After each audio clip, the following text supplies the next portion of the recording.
북지역 모든 성도님들과 또 가정마다 주님의 평강이 함께 하시기를 다시 한번 축복합니다. 오늘은 환경 선교주일이어서 환경 문제에 대한 말씀을 잠시 나누도록 하겠습니다. 작년 2023년 8월에 최후의 기회라는 주제로 방영된 TV 프로그램에서 환경 위기 전문가인 서울대학교 교수인 윤순진이라는 분이 기후 위기가 얼마나 심각한가에 대해서 이야기를 한 적이 있습니다. 몇 가지 내용을 제가 좀 발췌를 해왔는데, 먼저 작년에 서울은 9일 연속, 그리고 제주도는 17일 연속 열대야 현상이 있었다고 합니다. 그리고 강릉에는 초열대야, 이 초열대야는 기온이 최저 기온이 30.5도, 최저 기온입니다. 최고 기온이 아니라. 그런 이제 이 기상 이변들이 이제 벌어졌다고 하는데, 과학자들이 거의 99%의 확률로 이야기하는 것이 아마 우리가 인생에서 살아갈 때 올해가 가장 시원한 한 해가 될 것이다, 이런 얘기를 한다고 합니다. 또 세계 기상 기구에서 2022년에 발표한 보고서에 보면 지구 평균 온도가 산업화 시대인 1850년대보다 무려 1.15도가 높아졌다고 합니다. 그래서 이것 때문에 오늘날 너무 덥거나 또 너무 춥거나, 그리고 비가 와도 너무 많이 오거나 하는 이제 기상 이변들이 발생 중이다, 이런 얘기를 합니다. 좀 더 말씀을 드리면, 지표면의 평균 온도가 올라가니까 이제 전 세계가 건조해지면서 일어나는 문제 중에 하나가 산불이라는 겁니다. 2022년에 캐나다에서는 한 산불이 났는데 4개월 동안 지속이 됐고, 한국의 면적의 1.5배를 폐허로 만들었습니다. 하와이 또 마우이에서는 대형 산불로 인해서 100명 넘게 사망한 일이 발생했고, 우리나라에도 계속 지금 산불이 이어지고 있는데, 안동, 울진, 삼척, 밀양 연달아서 계속 산불이 번지고 있습니다. 지구 전체의 얼음이 97%가 남극과 북극에 있다고 하는데, 2022년 7월에 그린란드에서 하루에 무려 60억 톤의 빙하가 녹아내리는 관측이 됐다고 합니다. 이런 일들로 인해서 더운 기후에 살던 모기가, 저는 모기 정말 싫어합니다. 저희 아내도 여기 있지만 저는 자기 전에 항상 확인을 하고 자야 되고, 모기가 앵거리면 벌떡 일어나는, 무조건 잡고 자야 되는데, 이 모기가 날씨가 더워지니까 이 병원균의 이제 매개체인데 전 세계로 이제 퍼지고 있어서 많은 질병들도 더 확산되고 있다는 겁니다. 결론적으로 IPCC라는 기후변화에 관한 정부 간 협의체에서 지금처럼 살면 2100년에 지구 표면 온도는 4.4도 오를 것이다. 그러니까 1도 조금 올라가도 이런 기상이변이 발생하는데, 4도가 올라가면 상상하기 어려운 문제들이 발생한다는 겁니다. 그래서 여러분도 잘 아시듯이 2030년까지 탄소 배출량의 43%를 줄여야 된다. 그러니까 7년 골든타임이 남았다, 이런 얘기를 이 프로그램에서 한 겁니다. 그러면 이런 환경 문제가 그리스도인 우리와 또 교회와 무슨 상관이 있을까? 사실은 매우 상관이 있습니다. 우리가 신앙 고백 사도신경을 보면 가장 처음 나오는 고백이 이겁니다. 전능하사 천지를 만드신 하나님 아버지를 내가 믿사오며. 믿으시죠? 네. 창조주 하나님에 대한 고백입니다. 근데 그 창조주 하나님에 대한 고백은 어떤 부분을 포함하냐면, 오늘 본문 우리 28절의 말씀, 우리 28절 말씀을 우리 다시 한번 한 목소리 읽어보겠습니다. 시작.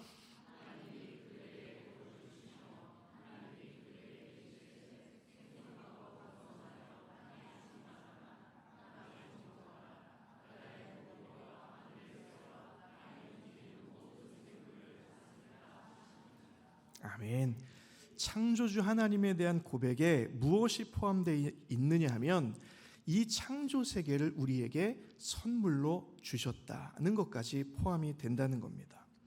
28절에 나오는 정복하라, 또 다스리라, 이 말씀은 공격하고 착취하라는 말이 아니라 다스리고 관리하고 소중히 여겨라, 이런 말씀입니다.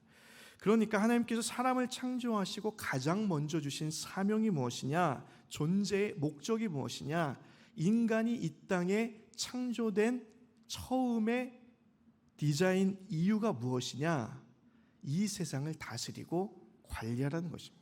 그것을 위해서 우리를 창조하셨다는 거예요. 그런 의미에서 우리는 대자연의 청지기입니다. 그래서 환경 문제는 우리와 무관하지 않은 겁니다.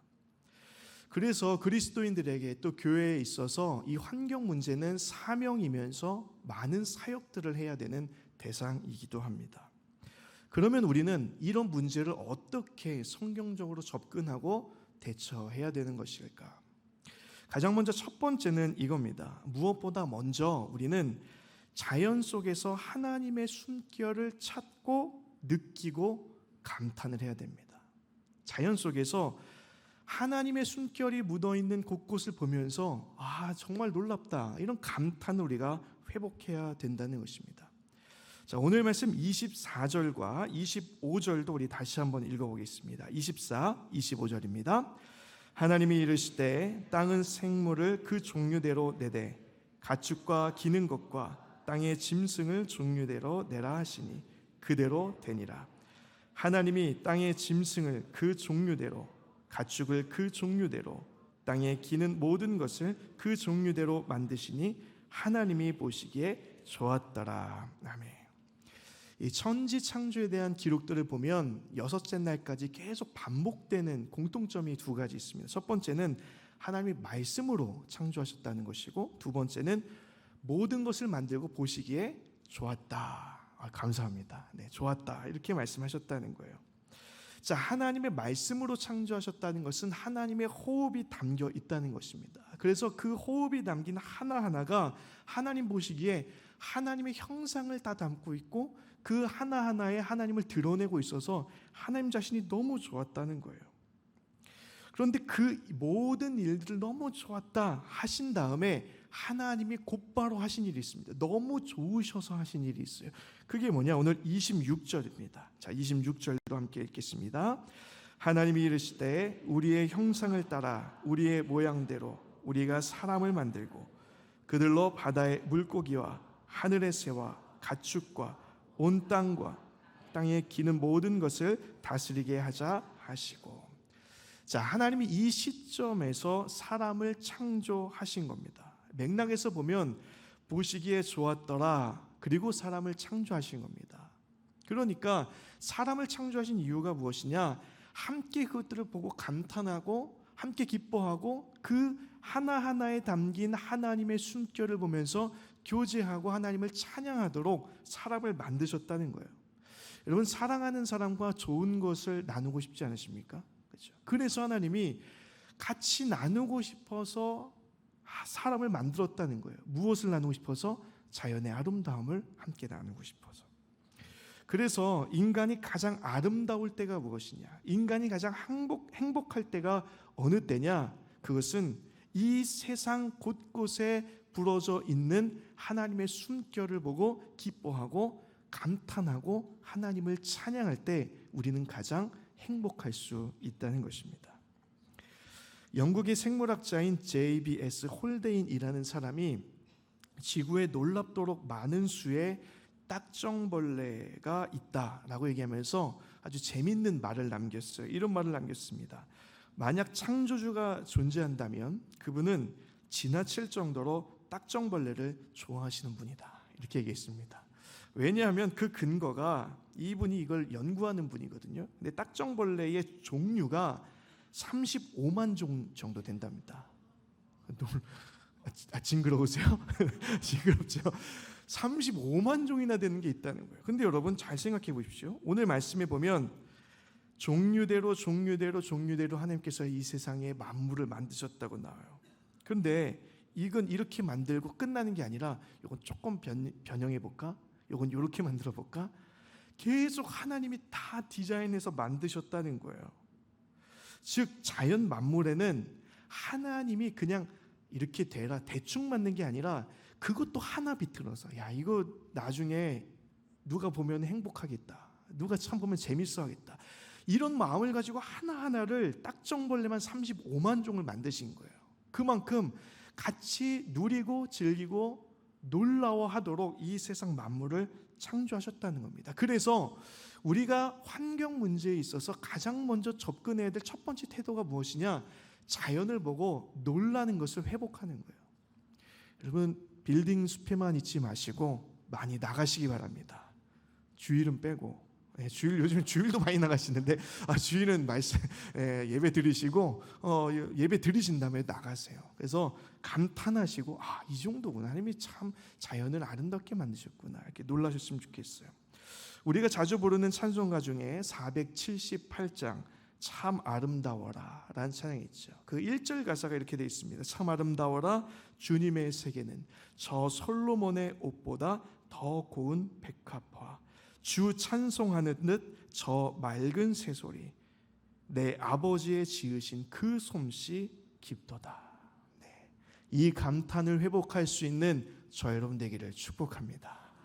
자, 두 번째 자세는 이런 자세로 우리가 좀 환경 문제를 대했으면 좋겠다는 거예요. 두 번째는 하나님의 숨결은 살리고 있고 우리의 탐욕은 죽이고 있음을 회개하는 좀 접근을 해보자라는 겁니다. 하나님은 분명히 세상을 창조하실 때 숨결을 넣으시면서 다 살아나게 하셨는데 인간의 탐욕은 그걸 지금 계속 죽이고 있다는 것을 좀 돌아보자는 거예요. 창세기 2장에 가면 문제가 생깁니다. 너무 완벽했던 이 세상에 문제가 생기는데 아담과 하와가 뱀의 유혹을 이기지 못하고 죄를 짓게 되죠. 근데 그 결과가 무엇이었냐면 자연 만물도 이 죄의 문제를 받게 돼요. 영향을 받게 돼요. 사람이 망가진 것처럼 자연도 망가져 버렸습니다. 아름답고 조화롭기만 했던 이 자연이 거칠어졌어요. 사람이 살기 어려운 공격적인 곳이 되어 버렸습니다. 엉겅퀴를 냈고 가시를 냈어요. 그리고 야생 동물들이 생기기 시작했습니다. 그러자 사람은 또 어떻게 했느냐? 자신의 안전을 위해서 자연을 또 통제하고 착취하기 시작했어요. 그 대표적인 창세기의 증거가 무엇이냐면 바벨탑 사건입니다. 왜 사람들이 바벨탑을 쌓았는가? 안전을 위해서요. 명성을 위해서입니다. 탐욕을 위해서요. 어떻게 바벨탑을 쌓았습니까? 벽돌을 걷어요. 여러분, 구우면 단단해지기는 합니다. 흙이라는 게 그렇죠. 그런데 그것이 자연으로 회복되려면 오랜 시간이 걸려요. 또 역청, 이 기름에서 분리한 접착제입니다. 인위적인 접착제를 사용하기 시작했어요. 이미 사회는 자신들의 안전과 욕망을 위해서 자연을 파괴하기 시작한 겁니다. 여러분, 오늘날 우리는 자본주의 사회, 소위 말하는 소비 사회를 살아가고 있어요. 소비가 되지 않으면 사회가 굴러가지 않아요. 여러분, 돈 안 쓰시면 우리 사회가 안 굴러갑니다. 경제가 마비가 돼요. 계속 써야 돼요. 그런 사회를 살아가고 있어요. 이때 자원 고갈과 환경 파괴가 일어나죠. 그럼 여러분, 생산된 것이 모두 소비되느냐? 전혀 그렇지 않습니다. 생산된 게 소비가 돼야 되는데 폐기가 되는 거예요. 남는 거예요. 쌓아지는 거예요. 이번에 우리가 맥주 감사 주일에 플리마켓을 합니다. 여러분, 오늘 많이 가져오셨죠, 물건? 다음 주에 많이 가져오시길 바랍니다. 안 쓰는 거 그냥 다 가져오세요. 어차피 안 써요. 제가 해보니까 내년엔 쓰겠지. 안 쓰더라고요. 그냥 가져오시면 돼요. 왜 이런 일들을 해야 되느냐? 소비를 멈추고 계속 자원을 활용해야 되는 거예요. 그래야 이 소비 사회를 조금 더 돌아볼 수 있는 틈이 생기기 때문입니다. 이상기후와 바이러스 공격도 어쩌면 인간의 탐욕과 자본주의 소비 사회가 만들어낸 합작품이라 할 수 있어요. 그래서 우리가 기억하고 살아가야 되는 사실이 뭐냐? 우리가 자연을 죽이고 있는 주범이다라는 것을 우리는 이해하고 또 깨닫고 살아가야 됩니다. 어떤 일들을 좀 해야 될까 생각해 보다가 개인적인 접근과 공동체적인 접근을 좀 나눠서 좀 생각해 보면 좋겠다. 먼저 개인적인 접근은 절제와 좀 인내를 해야 된다, 이런 생각을 해봅니다. 에드워드 휴므스라는 사람이 쓴 책 중에 배송 추적이라는 재미있는 책이 있어요. 여기 보면 커피가 재배돼서 한 잔의 아메리카노로 만들어지기까지 이동 그 거리가 어느 정도 되냐면 48,000km 정도 된다고 합니다. 그러니까 이 과정에서 항공기 또는 화물선, 화물 차량을 통해서 엄청난 탄소가 배출이 된다 그래요. 그러니까 5,000원짜리의 커피 한 잔을 위해서 발생된 탄소를 되돌려 놓으려면 그 한 잔을 먹고 5만 원 이상을 지불해야 그 탄소를 막을 수 있다는 거예요. 되돌려 놓을 수 있다는 겁니다. 게다가 먹을 때마다 일회용 컵을 계속 사용하고 있으니 이게 얼마나 비효율적인가, 얼마나 무서운 일인가라는 것을 이 책에서 지적하고 있습니다. 그러니까 이런 것들도 우리가 좀 인내하고 절제하고 해야 되겠죠. 또 공동체적으로는 어떤 일들을 할 수 있을까? 여러분 1년에 한 번이지만 줍깅, 플로깅 하셔야 됩니다. 오늘 하셨어요? 네, 내년에 꼭 하시기 바랍니다. 나가서 해야 돼요. 그리고 주위에 쓰레기가 떨어져 있으면 주워야 됩니다. 또 저는 이런 생각도 해봐요. 기후 불평등 위기에 놓인 나라들, 또 마을들, 이런 사람들이 우리 또 선교 대상이 되기도 해야 되겠죠. 또 선교 사역들을 계속 해 나가야 될 겁니다. 사랑하는 여러분, 개인적으로 할 수 있는 일도 있어요. 또 공동체적으로 할 수 있는 일도 있습니다. 근데 우리가 왜 해야 되느냐? 환경 오염의 주범이 우리이기 때문입니다. 그래서 우리가 노력해야 되는 것이죠. 이런 개인적인 일, 또 공동체적인 일에 참여할 수 있는 저 여러분 되기를 축복합니다.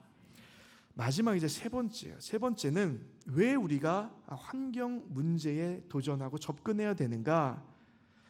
마지막은 다시 오실 예수님을 위한 합창을 자연과 함께 준비해야 되기 때문이다라는 겁니다.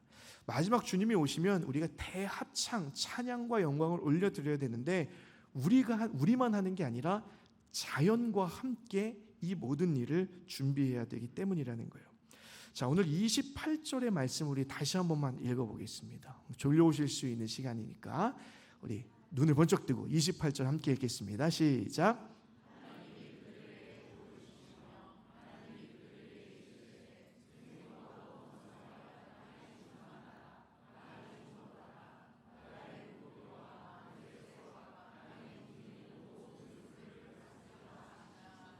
아멘. 이 28절에 보면 하나님이 사람에게 처음으로 복을 선언하시는 말씀이 나옵니다. 네, 오리지널 블레싱이에요. 그 복은 창조 세계를 기뻐하고 관찰하고 그 속에서 하나님과 교제하며 사는 것입니다. 이게 하나님이 인간에게 주신 원복이에요. 원래 복이에요.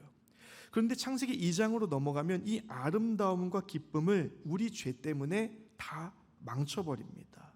원래 오리지널 블레싱을 오리지널 신, 원죄로 바꿔버린 거예요. 결국 이 세상에 하나님이 만드신 이 세상에 하나님께서 직접 나중에는 이 오리지널 블레싱을 회복하시기 위해서 내려오십니다. 이 내려오셔서 하신 말씀이 있어요. 우리가 잘 아는 요한복음 3장 16절입니다. 우리 이 말씀도 한번 읽어보겠습니다. 요한복음 3장 16절입니다. 하나님이 세상을 이처럼 사랑하사 독생자를 주셨으니 이는 그를 믿는 자마다 멸망하지 않고 영생을 얻게 하려 하심이라. 아멘. 여러분 여기서 세상이라는 단어를 사용하셨어요.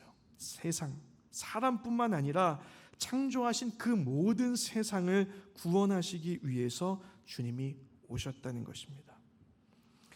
앞서 언급한 찬송가 478장 참 아름다워라. 이 찬양의 원곡은 This is my father's world예요. 내 아버지의 세상이라는 제목을 갖고 있습니다. 이 찬양을 작사한 바브콕이라는 목사님은 뉴욕 북부와 온타리오 호수가 내려다 보이는 그 광경을 아주 좋아했던 목사님이라 그래요. 그래서 이 광경을 보러 등산을 하러 올라갈 때면 아내에게, 사모님에게 이런 말을 했답니다. 아버지의 세계를 보러 간다. 이러고 나서 등산을 가셨다는 거예요. 근데 안타깝게도 이 바브콕 목사님이 42살에 짧은 일기로 생을 마감하시게 됩니다. 이후에 그분의 글 모음집이 이제 발간이 됐는데 그 책 안에 사행으로 구성된 시가 하나 발표가 됐어요. 근데 그 시가 바로 이 참 아름다워라의 가사입니다. 이걸 가지고 그 친구 셰퍼드라는 목사님께서 자신의 어머니에게 배운 영국 민요의 멜로디를 붙여서 곡을 완성한 게 이 참 아름다워라는 찬양이에요. 근데 이 곡이 원래 그보다 더 원래 제목이 무엇이냐? 테라 비타입니다. 라틴어로 축복의 땅 이런 뜻이에요. 이 찬송가가 우리나라로 번역될 때는 안타깝게도 이게 4절까지 있는데 이 원곡의 1, 2절을 가지고 우리나라 3절로 번역이 됐습니다. 그러니까 번역된 건 1, 2절밖에 없어요. 번역 안 된 3, 4절이 있습니다. 그래서 제가 찾아보다가 사실 이 3, 4절이 아주 중요한 메시지를 담고 있어서 제가 PPT로 준비해 봤어요. 자, 3절을 제가 먼저 읽어드립니다. 이곳은 나의 아버지 세상, 그의 빛 모든 것들에 선명하게 비추고 시들어가는 풀밭 지나는 소리 들리며 어디서나 나에게 말씀하시되 이곳은 나의 아버지의 세상, 내가 왜 슬퍼하는가? 주님은 잘 읽고 있나요? 다른가요? 제가 4절을 먼저 읽었네요. 제가 3절 다시 읽겠습니다. 이곳은 나의 아버지의 세상, 우리 절대 잊지 말자. 악이 너무 강하게 보일지라도 하나님이 여전히 통치하고 계심을. 이곳은 나의 아버지의 세상, 아직 이 전쟁은 끝나지 않았으니 죽임당하신 예수 그리스도를 통해 땅과 하늘은 하나가 되리라. 보시죠. 이 3절이에요. 4절도 읽어드릴게요.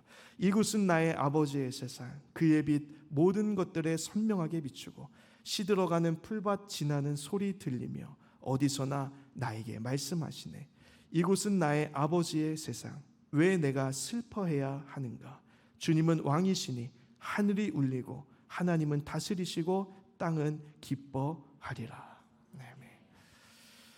사랑하는 여러분, 이 찬양처럼 우리가 주님 오시는 날 우리만 주님 앞에 설 것이 아니라 이 대자연 속에 숨겨져 있는 하나님의 숨결, 그 하나하나를 다시 다 복원해내고 찾아내고 그렇게 온 대자연과 함께 예수 그리스도의 오심을 우리가 완성하고 그분을 맞이해야 된다는 것입니다.